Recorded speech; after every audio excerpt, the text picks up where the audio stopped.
Hello everyone, today we delve into the shadowy world of the Wagner Group, a Russian-funded paramilitary organization operating outside the bounds of Russian law, serving as a private army for Yevgeny Prigozhin, Putin's former ally, and intervening in global conflicts with alarming consequences. The Wagner Group's activities provide a level of plausible deniability for the Russian state, enabling them to exert influence and engage in military operations around the world without officially getting their hands dirty. And that's just the tip of the iceberg. Throughout this episode, we will dive deeper into the Wagner Group's operations, their impact on international relations, and the ethical considerations surrounding their existence. For those unfamiliar, the Wagner Group hails from Russia, and its operations and activities reveal a unique aspect of modern warfare, one that is cloaked in layers of secrecy and ambiguity. The organization is state-funded and composed primarily of mercenaries. The Wagner Group is a bit of an anomaly, isn't it? In a country where private military companies are officially forbidden, the Wagner Group manages to work freely, going beyond the law and traditional conditions. They carry out coups and use violence against people, using guns to solve problems.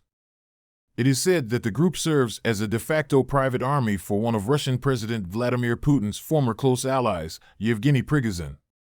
Prigozhin, often referred to as Putin's chef due to his origins in the catering business, is a figure deeply intertwined with the Russian political elite and is considered to be the primary financier of the Wagner Group. Story of Wagner Group begins in the year 2014, in the heart of Russia. Two men, Dmitry Utkin, a former GRU officer, that's Russia's foreign military intelligence agency, and Yevgeny Prigozhin, a businessman with a diverse portfolio that ranges from catering to media companies, decided to establish a private military contractor group. This group, as you may have guessed, is what we now know as the Wagner Group.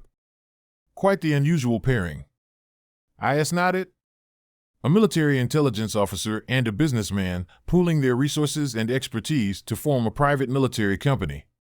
It's a potent combination, as we'll see, that gives the Wagner Group its unique positioning in Russia. Absolutely.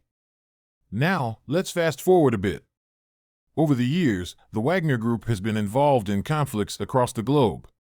Often, these contractors are found fighting on the side of forces that are, let's say, aligned with the Russian government. Let's take Syria, for example.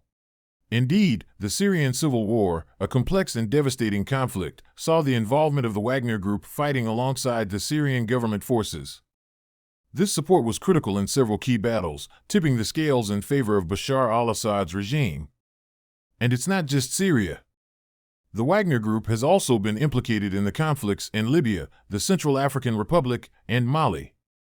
In each case, their operations seem to follow a similar pattern, a combination of covert operations, strategic engagements, and often controversial tactics. Now, let's rewind to 2022. Wagner was a relatively minor factor in the Russian military landscape with around 1,000 contractors.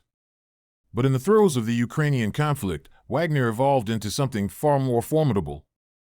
By the end of 2022, its strength had multiplied, reaching anywhere between 20,000 to 50,000. Imagine that, a private army growing at an unprecedented rate amidst a high-stakes international conflict. But here's where the plot thickens. In 2023, Russia took a rather astonishing step. Wagner contractors, who participated in the Ukrainian invasion, were granted combat veteran status. This wasn't merely an honorific or a pat on the back. It was a direct, official recognition of Wagner's role in the conflict, tying the group ever closer to the Russian state. An escalating feud between Prigozhin and Russia's defense ministry over the conflict in Ukraine erupted into an open rebellion by the Wagner Group against the Russian state. On June 23, Prigozhin released a video escalating his feud with Russia's military top brass. For the first time, he rejected Putin's core justification for invading Ukraine, calling for a march for justice against the Russian military. The following day, Prigozhin announced that his men crossed the border from Ukraine into Russia. The Wagner fighters took control of the southern Russian city of Rostov-on-Don without firing a single shot. They claimed to have the support of the locals and even captured the army headquarters in the city. The Russian government reacted swiftly. Putin made a televised address, promising to crush the armed mutiny and accusing Prigozhin of treason.